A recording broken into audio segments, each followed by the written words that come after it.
And I'm glad you found the font. I'm glad you found the font size easier to read. I got some feedback last for test 1 saying it was harder to read, so I made it bigger. Any other questions or comments about test 2? Yours was mixed. Yeah, I tried. I couldn't get them all. It took hours to do that actually, to make the font bigger. There's a couple that I missed. It takes hours, and you think it should be easy, but with the software, it takes hours to do. So I have hours of work ahead of me to do that for test 3. Yes, you'll have the big font size. I will spend like 3 hours doing that for test number 3. All right then.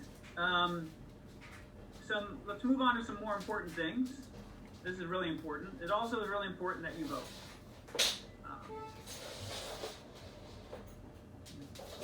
If you want your voice heard, this is one of the ways that we do it. I think most of you have voted, probably mail-in ballots, but make sure that you vote. It's really, really important. So please do that. And before we get into something positive that happened since we last actually met in class was that, which is pretty awesome. So I know, think about it. I know the Rams and the Chargers lost. Rams played horribly. Chargers lost at the very end to Denver. But we want to talk about 2 world championships in 1 year. That's pretty good. Anyway, I know it's hard betting when the Dodgers were. I didn't think before they made that pitching change. I didn't think they're going to win. But when they made that pitching change, anyway. So let's move on to what you're here for. All right, so we talk job design. We're going to talk about the methods and processes used to get work done in an organization. So how do we get work done? And how we design a job is a big deal. Yes, I know, finally, really important stuff. Job design affects job satisfaction, affects productivity, things that you care about. And we've already talked about some of the basics of this stuff. Who asked, if you remember this? Now, this is on test 2. So you probably don't remember it now because it's all gone, just left the other side of your head. But who asked people when they felt exceptionally good about their job and exceptionally bad about their job, and came up with a theory based on when people said they felt good or they felt bad? What was the name of that theory? Or who was that person who did this? Who came up with this theory? Josh Arnold? No, not Josh Arnold. Hertzberg. Remember Frederick Hertzberg's motivator hygiene theory? And I asked you this. We did Zoom group chat, and I said, when did you feel exceptionally good about your job? And when you feel exceptionally bad? And we talked about what made you feel good. You talked about these things. And what you're going to see is these motivator factors and some hygiene factors are going to be built into some of the theories of job design that we're going to talk about.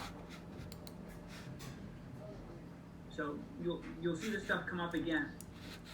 All right, so I mentioned it affects job satisfaction and productivity, and you may not care about that. I mean, you should because it affects you, but let's do some math here.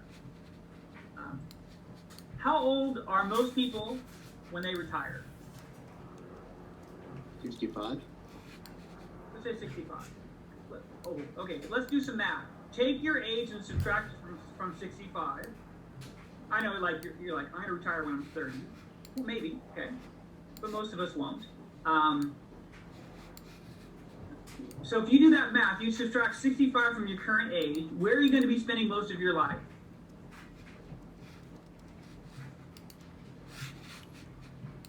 Working. Right. So, welcome to your future. So, if you could design a job so that you'd be motivated to do it for the rest of your life, what would it have? Like, what is it that you want? I mean, you're going to be working for the rest of your life, most of you, okay? What is it that you want from a job? How could it be designed so you'd be motivated to do it?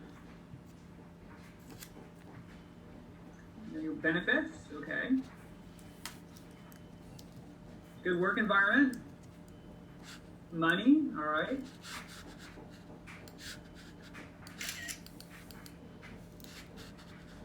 No, I hope I wasn't in that picture. Fun, balance. All right, so now we're getting to some we're getting to some more motivator-ish things and some less hygiene thing-ish. All right, so you said some things. Let's see whether or not what the data says about some of your suggestions. We're going to do two things today. When it comes time for test 3, on the job design topic, there's going to be two major areas that we're going to focus on. Number 1 is approaches to job design, which we're going to talk about next. Number 2 is the job characteristics model. So that's what we're going to focus on today. We're going to hit the approaches to job design and a big part of that model today. So that next class, we can break up into teams. This is not your group exercise. It's something else. We're going to break up into teams and do breakout rooms, and we're going to apply the theory, the job characteristics model, to your current job. So that's the forecast of what we're going to do. What we're going to talk about first is approaches to job design.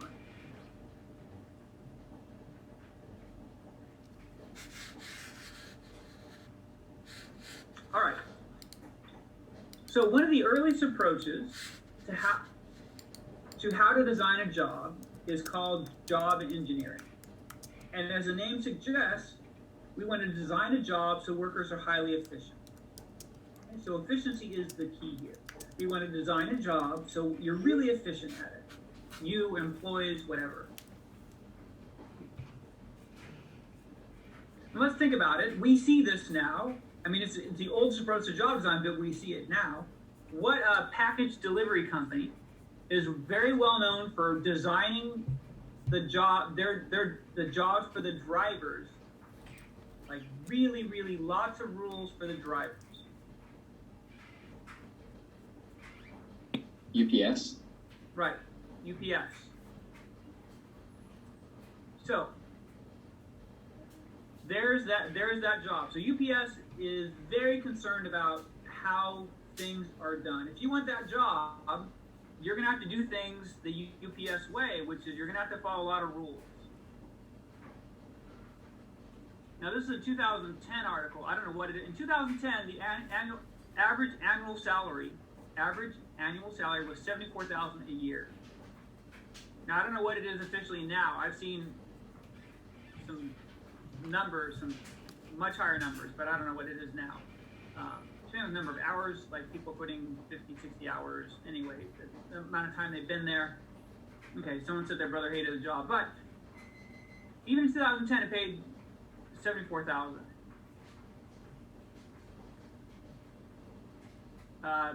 Anyway, so I've seen my numbers higher than 56, but again, it depends on, there are a lot of things, how long you work there, etc.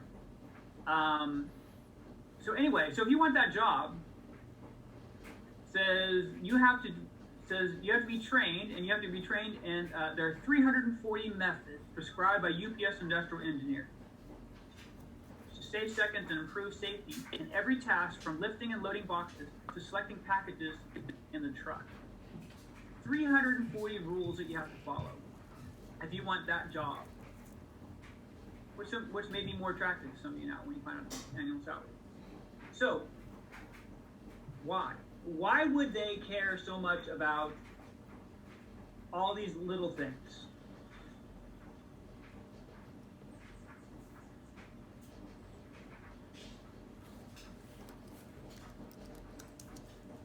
Okay, Dimgaya. It's because it defines their company, kind of, their values. It certainly defines the value, and as Enrique suggested, time. Like, time is money. Like, they even asked the CEO several years ago, but it still applies. It says, listen, interview with Scott Davis, and they said, your drivers have to follow 340 rules. Why so many? He says this in response. We've always been perceived as one of the better operating companies in the world. Every minute is critical. 5 minutes of congestion for an average truck in the U.S. that has to wait for 5 minutes a day is $105 million a year for UPS. So they've got things engineered down to the second. They know what it costs them, what time costs them. Highly engineered company. I want people to be highly efficient because time is money. Can I add something as well? Yeah. I heard that they don't make left turns, that they always make right turns if they want to, like, go through some streets. I don't know if you heard about that. Yeah, I've heard about the rules for turning. Because it saves time, right, on average? Right. Because you don't have to wait at the intersection and things like that. So because it's all about money. It's all about saving money or maximizing efficiency. Now, most jobs aren't like, there are a lot of different types of jobs. So if we think about putting a TV together, putting a TV together is a complex task. So for a lot of jobs, to make workers highly efficient, it's going to look different than what we see for UPS for like delivery there. Let's look at scientific management. Now, the whole idea of job engineering came from scientific management. So you probably remember this from your management class. Frederick Taylor and some other people tried to find the one best way to do something. So what's the one best way that a job can get done? And when they did this and tried to figure out the one best way for people to do stuff, it often resulted in a couple things.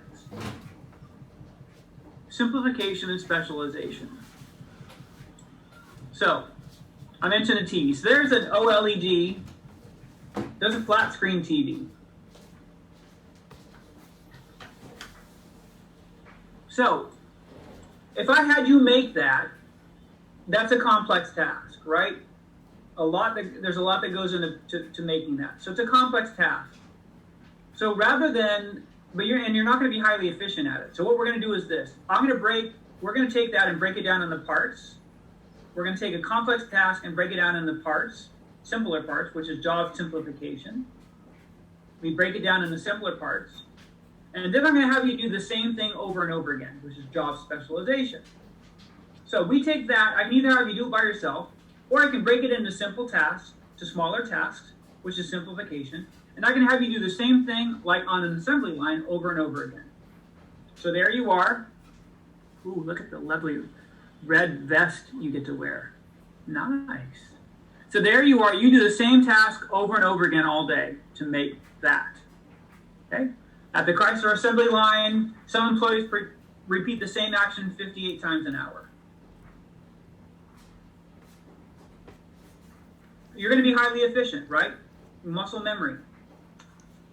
Now, do you want a job like this? Like that or on the assembly line? My goal is to make you happy. Are you happy with that job?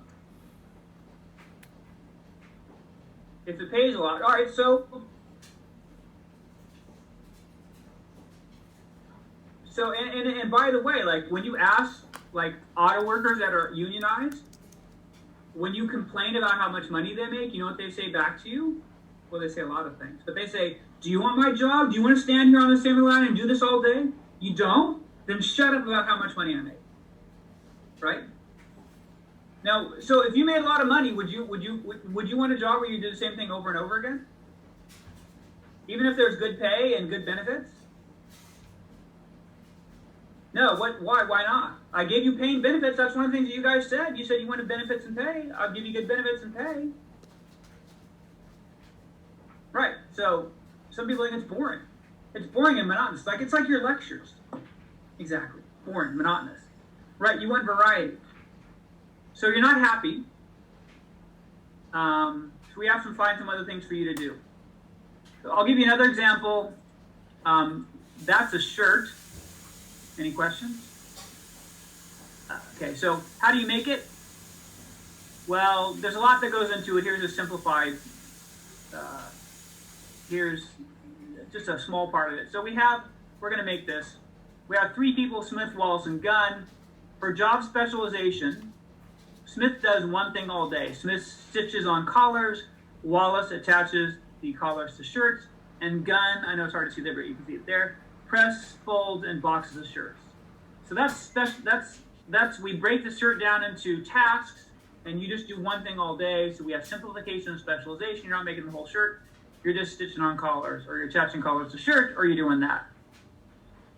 That is job specialization. And these things result from job engineering. You're going to be highly efficient, but like the assembly line or wherever, you don't want this job because you're saying it's boring and monotonous. And my goal is to make you happy. So let's try something else. You don't like doing the same thing over and over again. You said it was boring. So what about if I give you more things to do? Job enlargement. Okay, so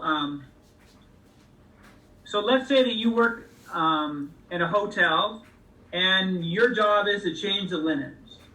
And you say you're tired of it. Like, okay, you can do turn down service. You can stock the mini bar. You can check all the light bulbs. You can do all these tasks. So you just did one thing again and again and again. You're like, I'm bored. And I said, all right, how about if I gave you more things to do? Now these tasks, stocking the mini bar, turn down service, light bulbs, things like that, do they require a wildly different skill set? No. No. Okay, so I've given you more things to do.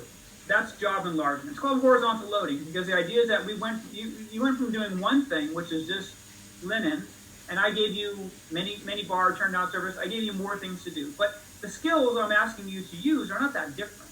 Very similar skill set. All right, so if we look at here, so now Smith, Wallace, and Gunn, we're looking at C here in the this handout. Now Smith and Wallace and Gunn, they do all 3 tasks. And you can see the stitching collars, the skills you need for this aren't wildly different, pretty similar. But now we've enlarged their jobs.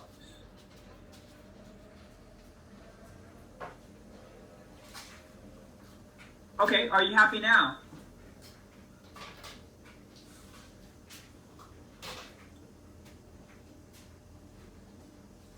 So you're happy now? So you'd be happy with this job now?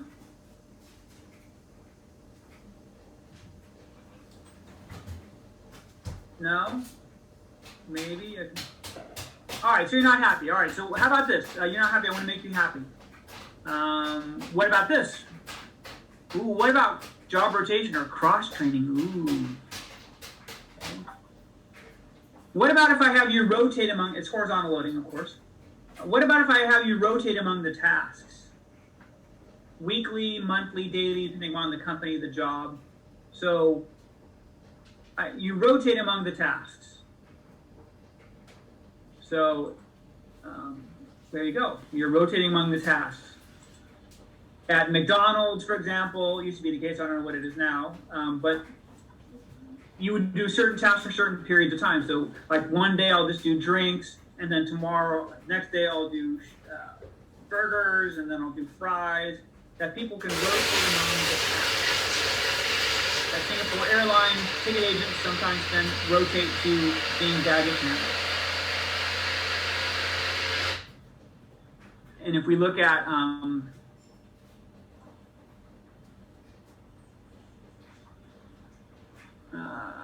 there it is. So if we look at the handout for putting this shirt together, we see job rotation, and now we see Smith, Wallace, and Gunn are 3 employees or 3 workers, and they rotate among the tasks. So maybe week 1, Smith just stitches the collars, then week 2, Smith attaches the collars to shirts, and then week 3, Smith, press, folds, and boxes of shirts. Professor, what does horizontal loading mean? Okay, so we go from you just do one thing again and again, one task. And now we're giving you more tasks that require similar skills. So we're expanding the job this way, horizontally. Because you went from one thing, and then we're adding more tasks. So the baseline is just doing one thing over and over again. Now we gave you more things to do. So whether it's job enlargement or job rotation, we go from doing one thing to having you do multiple things with enlargement and rotation. But the things we're having you do are not that drastically different from one another. They're using similar skills.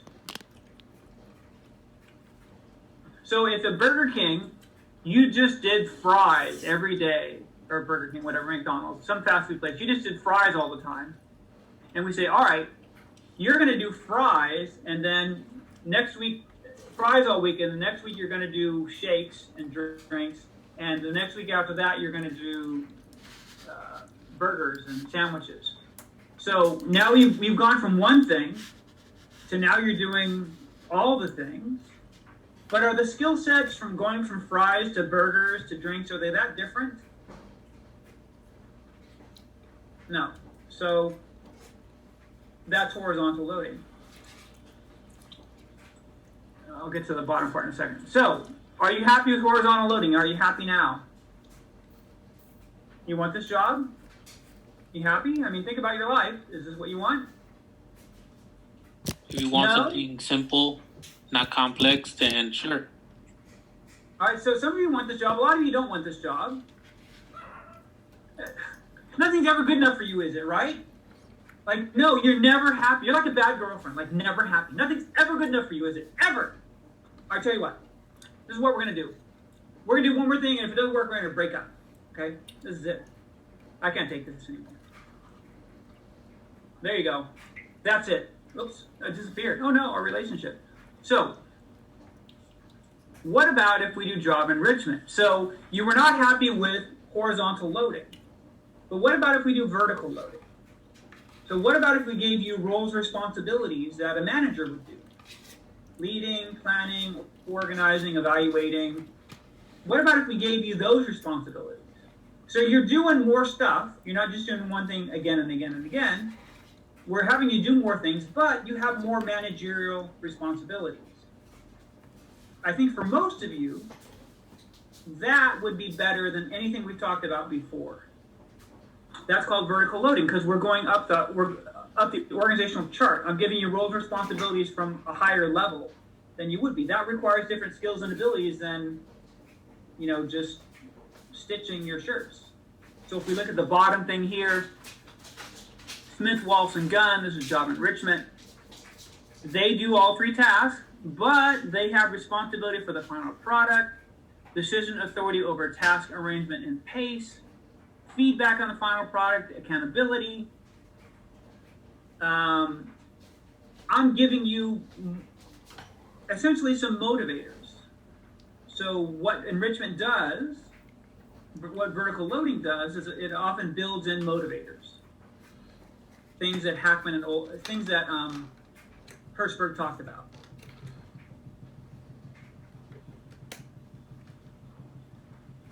So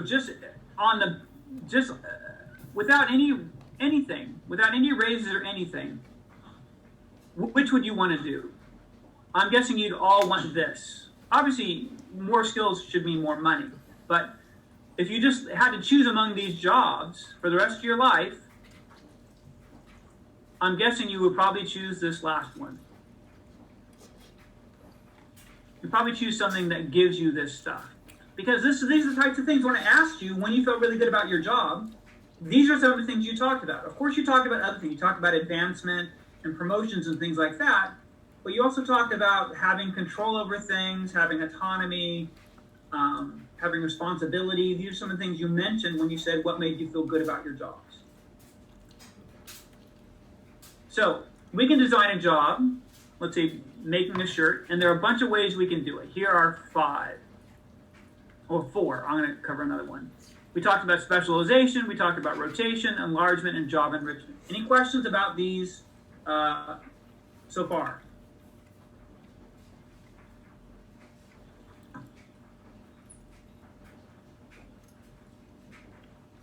All right, so there's one more I want to talk about. So your book doesn't talk about job rotation. Most books do.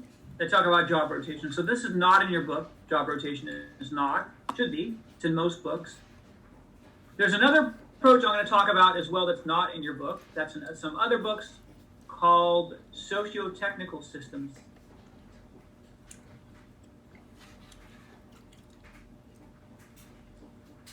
Socio-technical systems. So without even knowing how it's defined, you can look at the words and guess what two things this approach tries to blend. Take a guess.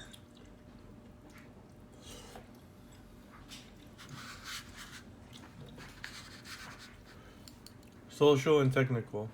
Very good. So what we want to do is it's an approach to job design that tries to focus on blending employees' social needs, and we have social needs, and a lot of you try to meet these social needs at work with the technology required to do the job. So whether you work at a call center or you manufacture bicycles or whatever you do, make printers, I don't know, whatever you do, we blend those two things together. Employees' social needs and technology required to do the job. Employees meet social needs. Like you may you may be friends with people at work. Those people may be your friends.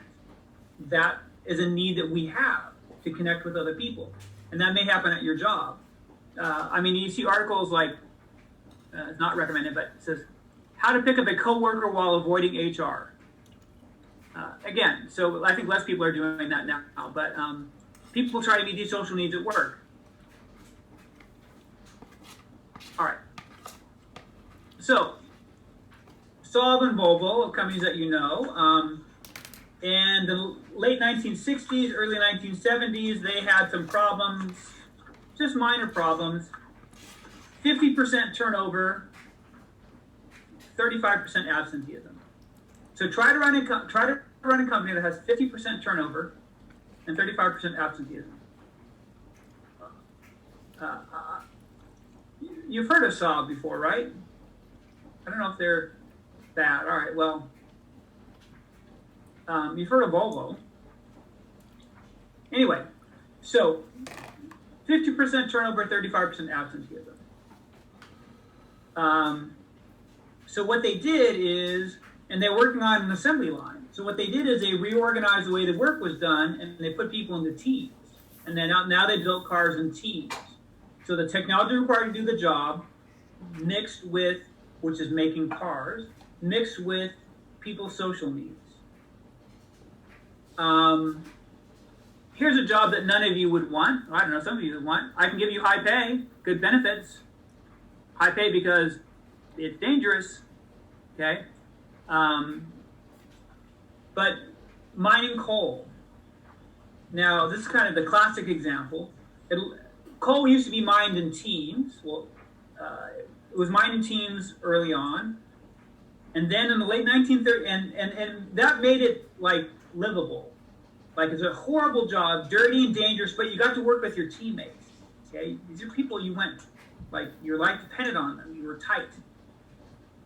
And new technology came along in the 1930s and 1940s that left you alone with an exposed wall of coal. So now it's just you working by yourself.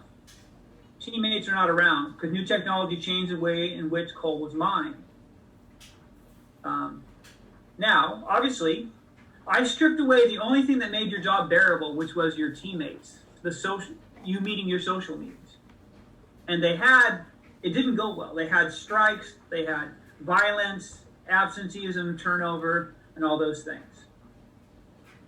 So we have to blend these two things. That's the goal of this approach. I'll give you some other examples. When I worked for the Navy, when I was in college, I was an independent contractor. And I want to see how many of you would have wanted my job. Now, when I worked there, it was before the internet. Like, what? There was no internet? So, yes, believe it or not. This is before the internet. I had essentially my own lab when I came in. It was kind of like my lab. And this is in San Diego and Point Loma, and then there was a central control room that had some labs off of it. And then my boss, he was literally up the hill because Point Loma is really hilly, so he was literally up the hill. And I would see no one. Most of the time, I saw no one. I interacted with no one. No internet, no coworkers. Coworkers were in other labs, okay, or up the hill. 8 hours a day. How would you want a job with no internet where you interacted with no one 8 hours a day?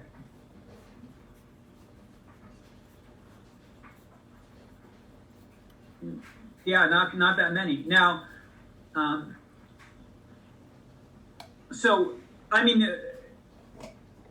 we did our networks, our computers were networked, so we're connected that way. Now, did I work with? I had coworkers, but we rarely ever saw each other. Like every 2 months, our boss would get us together for lunch for some awkward time together, and so he felt like I'm the boss, I should have people get together, so we had an awkward lunch every 2 months. Now, did I see military personnel? Yes. However, when you have someone from the military in your lab, you don't waste their time. I mean, what they do is very important. So you spend all of your time researching, designing an experiment, making sure everything is perfect. Then you get a Navy SEAL or whoever a Marine, whatever, you get them into your lab. You get them out to do their important work. After they leave, then you clean the data, analyze the data, and write reports. Okay? That was what we did. So yes, I worked with military people, but again, they do really important stuff. Get them in, get them out. Now, so no interaction, very little interaction. Not no, but very, very, very little interaction.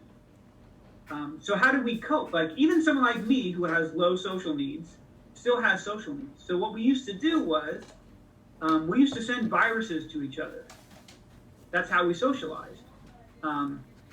Now they weren't like really nefarious, like really bad viruses. Like we would get fired. Like no, like you have to do reasonable viruses.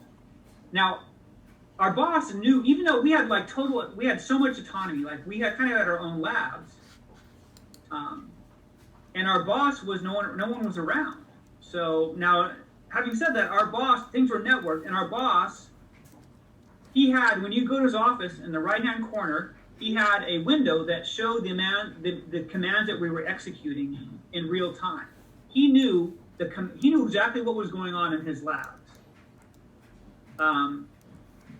So anyway, so we had autonomy. So what did we do? So we did a number of things. The one that was the most fun was, so you're in your lab, you're working alone, and you're at your computer, and your computer freezes, and then scrolling across the center of your screen, it says, thank you. All right, well, not really thank you, kind of the opposite of thank you. I'll let you figure out what that is. But, so, you're at your computer screen, you're alone, your freezes, thank you, and then, 2 months later, we laugh about it when we're at lunch. That's how we socialized. We sent viruses to each other. Now, our boss knew we were doing this, right? He's up the hill. He knows everything. When he would come down, he'd come down the hill to where our labs were. He would go to the central computer and thank you. But he knew, that's how we survived this job that had very little social interaction. Let's see, other examples. I have students that work for call centers, and they do IMing, instant messaging. And one student told me that he worked at a call center, they were doing instant messaging, and the company cut out instant messaging, and he and a bunch of people quit because they took a job, and then they stripped away the way in which people could socialize or communicate with each other, and a lot of people quit. So another approach to designing jobs, looking at blending social and technical.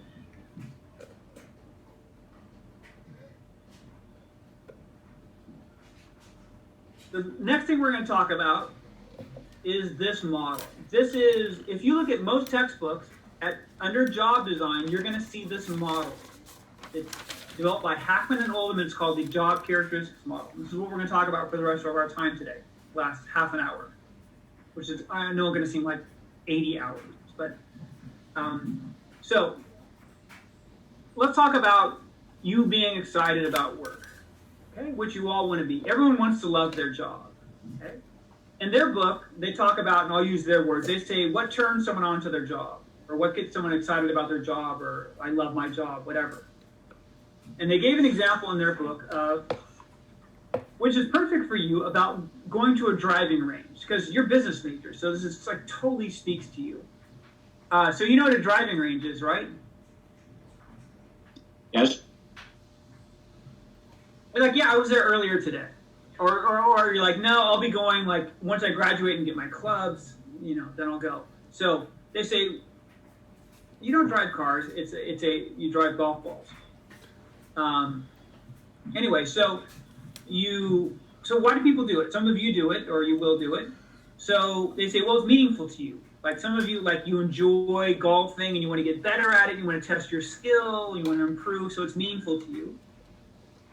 Second thing they say, you're responsible for what happens, right? It's you and the club and the ball. Like it's all on you. You're responsible for what happens, and you get knowledge of results immediately, right? You hit the ball. Where does it go? I mean, if you're putting, you know, like you go right, you go left, you fast, slow, like you get immediate, or you're at the driving range. Where's the ball? You hit the ball. Where's it go? Does it go 5 yards, 10 yards, 500 yards? Do you hit the people on the same horizontal plane as you when you're lined up there? Which, by the way, FYI, it's frowned upon. It turns out it's not a good idea to do that. Not that I ever did that, but, you know, I think others did, but not me. Anyway, so they say, well, it's meaningful to you. You're responsible for what happens, and you get knowledge of results immediately. That's exciting. That feeling, those things working together. And they say that if you look at the psychological literature, 5 things will make that happen. So it's 5 things that will make that happen, and they call these core job dimensions or characteristics.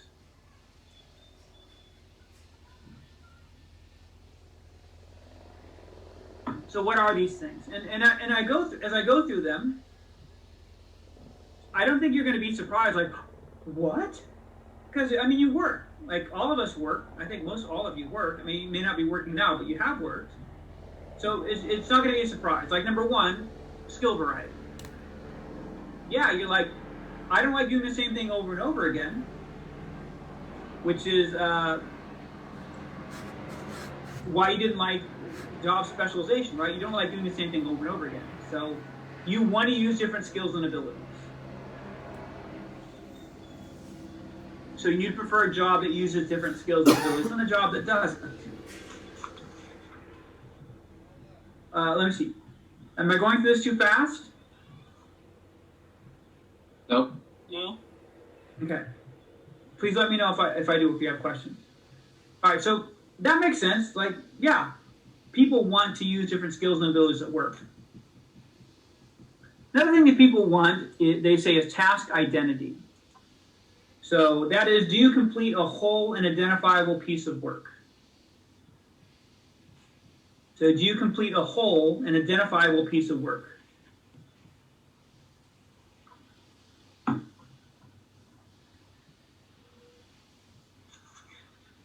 People like, rather than just being a small part of something, they like being they like to be part of the whole process, to create something that's whole. All right, so here's kind of a silly example. Let's say that summertime rolls around and we've got a vaccine and it's distributed to everyone and we can go back to our normal lives, and your friend comes to you and says, dude, or whatever your dudette, or whatever, I don't know, your friend calls you, like, whatever. Can I say what? Do you complete a whole, thank you, Bianca, do you complete a whole and identifiable piece of work? That's what we mean by task identity. So your friend comes to you and says, whatever your friend calls you, I got a job this summer, you want to help me out, we're making toasters. Okay, and there are two jobs, or two alternatives that your friend could propose to you. Job A and job B. And I'm going to have you vote and tell me which job you would want. Okay, job A is, this summer, you spend all your time attaching electrical cords to the toaster. So your job is, you attach an electrical cord to the toaster. That's your job all summer. Or job B is you make the entire toaster. Okay? So, and I'm going to have you vote. Let me give you a poll and vote which job you would want.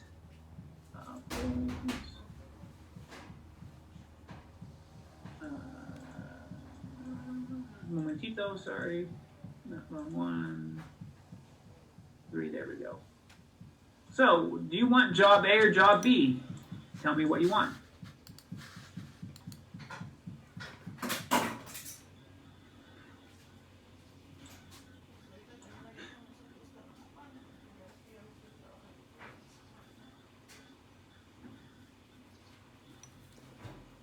So A is you spend the day, your job is attaching electrical cords to toasters. B is you make the entire toaster.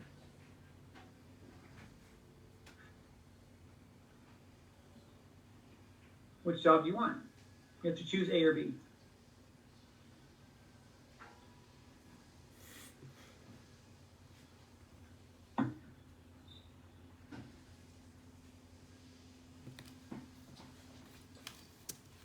All right, we're at 30, we're at 84%.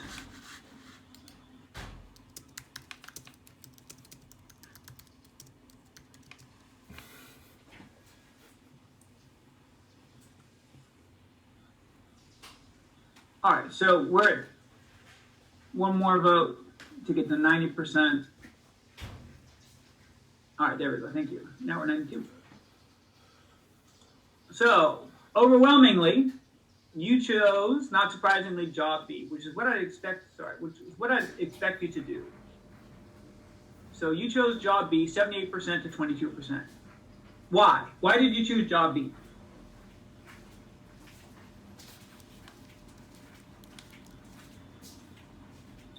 Job A would be boring. Job A is going to be boring, right? It's like job A is boring and monotonous. Job B is more meaningful, okay. More engaging, all right. What feels better to say? Does it feel better to say, I attach an electrical cord to a toaster, or does it feel better to say, I made that? Is your toast slightly brown? Yeah, it's my toaster. I did that. What feels better, right? Like, we feel pride, like, I did that, right? Not like, did your toaster get power today? Like, no, like, it doesn't feel sad, like, I made that. Like, we like to identify with what we do. All right. So what else do people want? Significance. Does what you do have an impact on people, either within or outside the organization? That's task significance. Does what you do have an impact on people?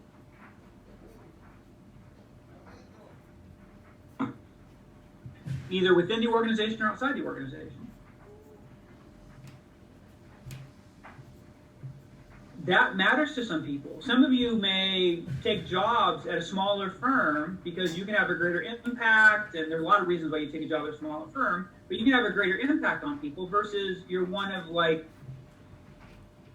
a million other people. Not a million, but it'd be a big company. But you're just in a group of people, like a whole bunch of people just like you, and you don't have that much of an impact. Versus you're in a smaller company, you have a greater impact. What you do has an impact on people. Or you might choose a job. You might take less money to take for a job where you have an impact on people, where you make a difference, than a job where you make more money. I know some of you are like, I want to have an impact on my wallet or my purse. Okay, some people are like that, but a lot of people they want what they do to have an impact. And you read stories about, people who leave high-paying jobs to a job that pays less, but they're more satisfied and happier because they're making a difference. That's something that people value. That's task significance. Oh, so which job has higher? This is kind of silly. Which job has higher task significance? Putting paper clips into small boxes, or working as a nurse? Well, obviously it's clear, like which one has higher task significance. And for some of you, you want what you do to matter. All right, next thing. And I won't do a poll for this, but how many of you would like to be micromanaged at your job? Your boss looking over your shoulder, correcting you, telling you what to do. Anyone like that?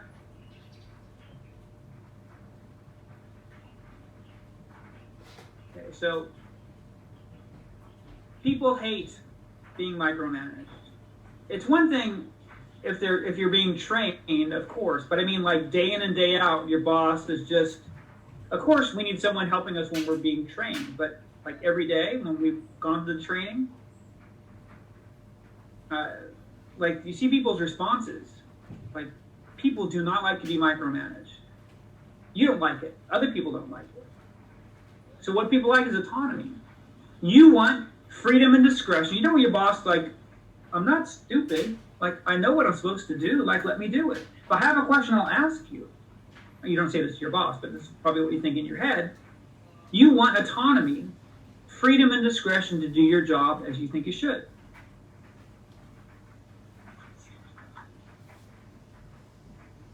It's a big deal. People care about it.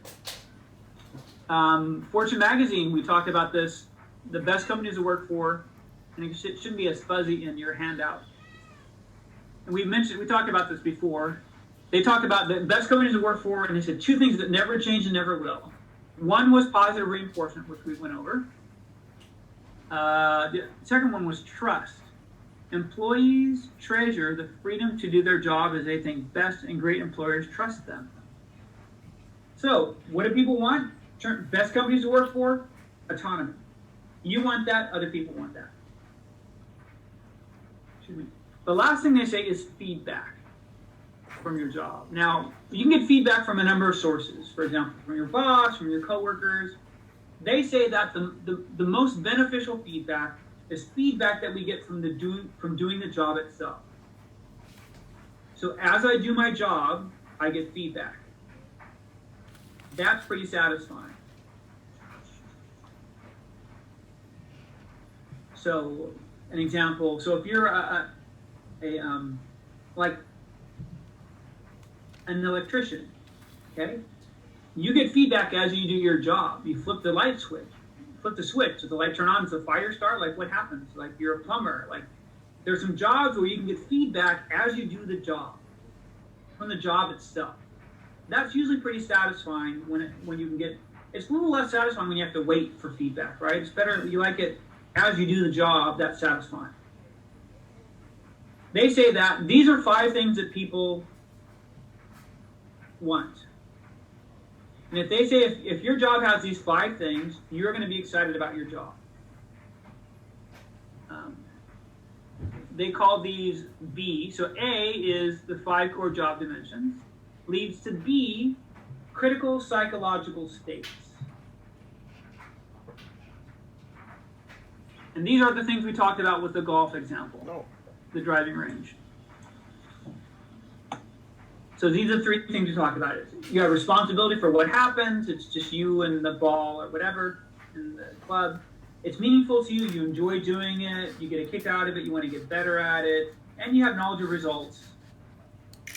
Does the ball go 5 yards, 10 yards, etc.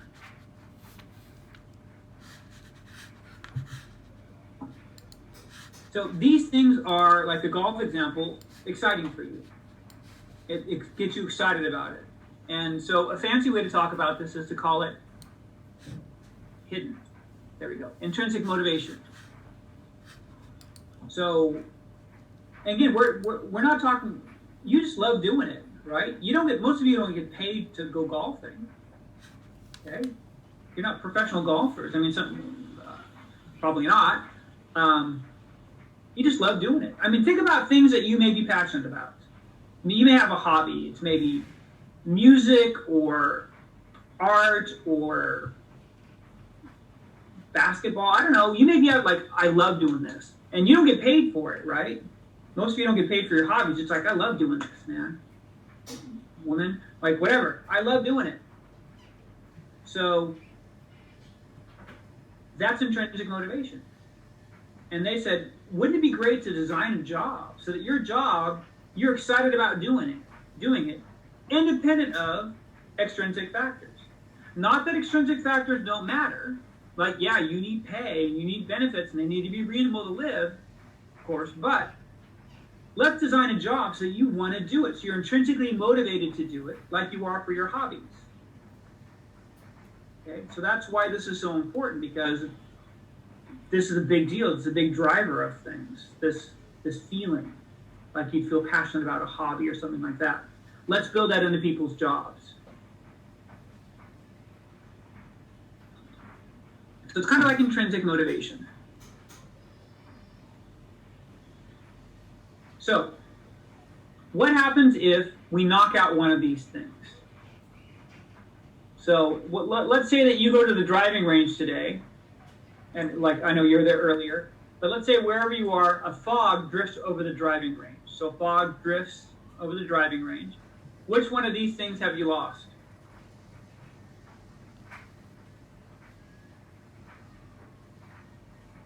Knowledge of result. Right, knowledge of results. Like you would, not me. Like unless it's the world's worst fog, I'll probably see 3 feet in front of me. But for you people, you'd probably lose knowledge of results. Therefore, you'd be less motivated. You're like, did it hook? Did it go 10 yards, 500 yards, or whatever? Not 500, but you're going to be less motivated. Your intrinsic motivation is going to go down if we start knocking some of these things out. Now, so what? So if you have intrinsic motivation, if you're excited about your job, some good things are going to happen. So we talked about the 5 core job dimensions that lead to these critical psychological states. Ooh, who cares, okay? It's all academic stuff. Well, let's see whether it really matters. So we went over that. What if one of these is missing? Intrinsic motivation should go down. Here's an HBR article, Harvard Business Review article in 2018 that asks a really interesting question, or makes a really interesting point. It says 9 out of 10 people are willing to earn less money to do more meaningful work. Since 2005, the importance of meaningfulness in driving job selection has grown steadily. Meaning is the new money, an HBR article said in 2011.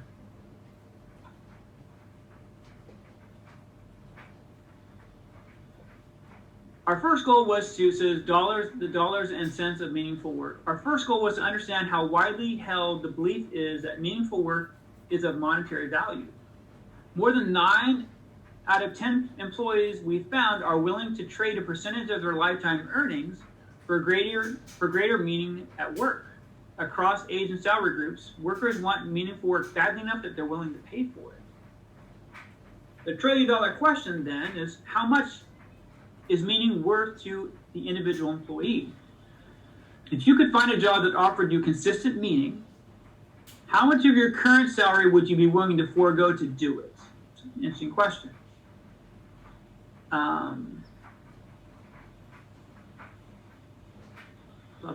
Okay.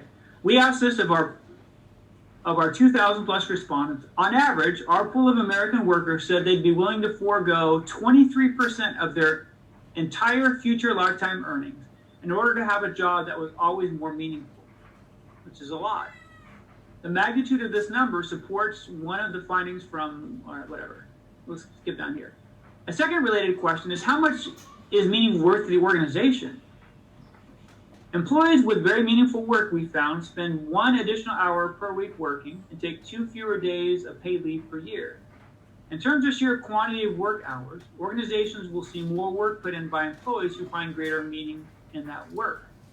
More importantly, though, employees who find work meaningful, who find work meaningful experience significantly greater job satisfaction, which is known to correlate with increased productivity. Based on established job satisfaction and productivity ratios, we estimate that highly meaningful work will generate an additional $9,078 per worker per year. Additional organizational value comes in the form of retained talent. We learned that employees who find work highly meaningful are 69% less likely to plan on quitting their jobs within the next 6 months and have a 7.4 month longer job tenure than employees who find their work lasting in meaning. Translating that into bottom lines, we estimate that enterprise companies can save an average of 6.43 million in annual turnover related costs for every 10,000 workers, when all employees find their work is highly meaningful. That's not nothing. Near the end of the article, they have some recommendations.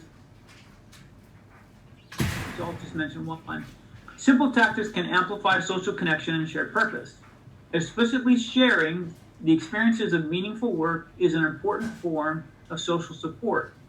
Organizations can encourage managers to talk with their direct reports about what aspects of their work they find meaningful, and get managers to share their perspective with employees too. Managers can also build in time during team meetings to clearly articulate the connection between the current project and the company's overall purpose. Employees can more easily see how their work is meaningful when team project goals tie into a company's larger vision. So it matters. Your 2020 article, which is less academic than the, HBR is not academic, it's really good applied stuff. But here's, I don't know if this was in Fast Company or I can't remember where. It says, too many jobs feel meaningless because they are. If work that is of no real value has proliferated, no wonder productivity is stagnant. So, meaningfulness matters to people. Maybe not to you, but to people. So what? Well, the model says that if we're excited about our jobs, we have intrinsic motivation, good things are going to happen. Things that you'd want to happen. All these things you'd want from your employees. You'd want them to be intrinsically motivated. Yes. You'd want high quality performance. Give me that. You want high satisfaction? I'll take that too. Yeah, and I'll take that last thing. Low turnover and absenteeism. Give me all those things. I don't know what manager wouldn't want those things.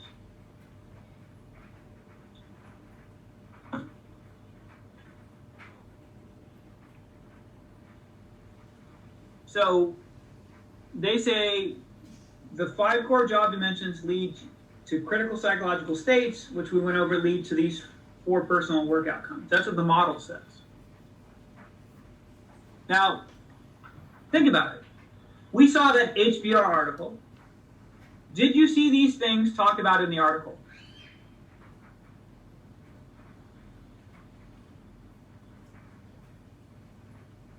So look at these outcomes. Did that article talk about things like satisfaction and turnover and absenteeism and performance?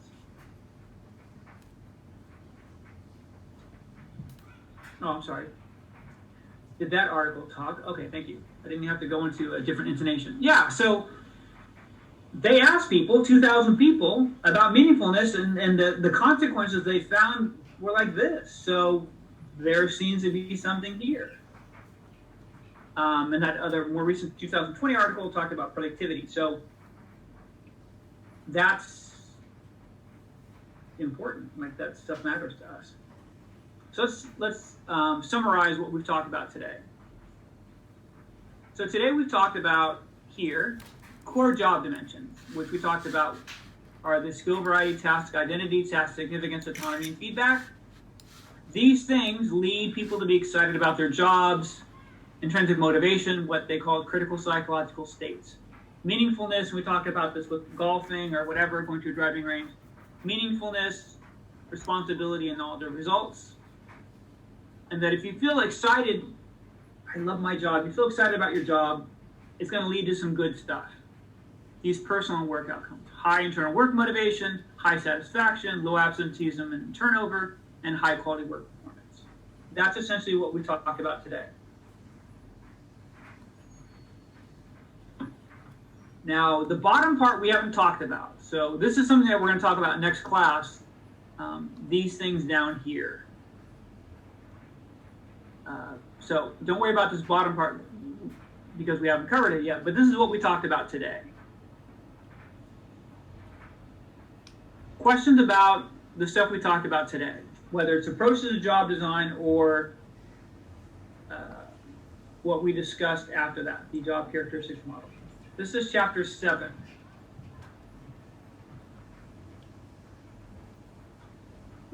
Creo que sí, un momentito, voy a ver. I think it's chapter 7. Yeah.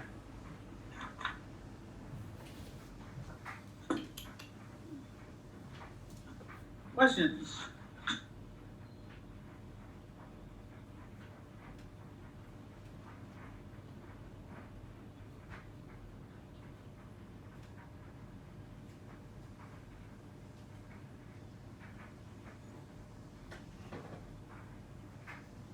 All right, so next class we're going to we're going to talk about a little bit more in terms of the model, and then we're going to apply this to your current job or former job. All right.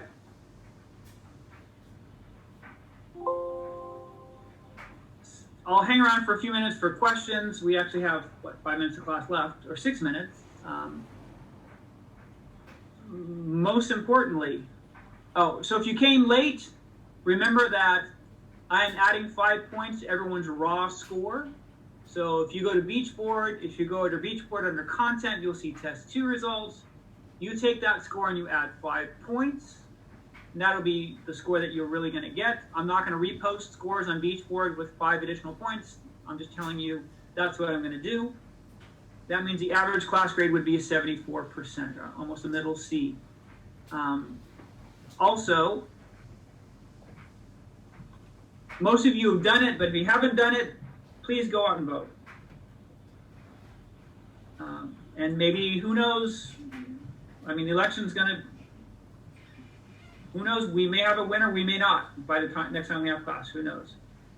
All right, so I'll hang around for other questions, otherwise, go out and vote, be safe, and I'll see you on Wednesday, and I'll hang around for questions, so thanks. Thank you, Professor. Thanks, Professor. Thank you. Bye.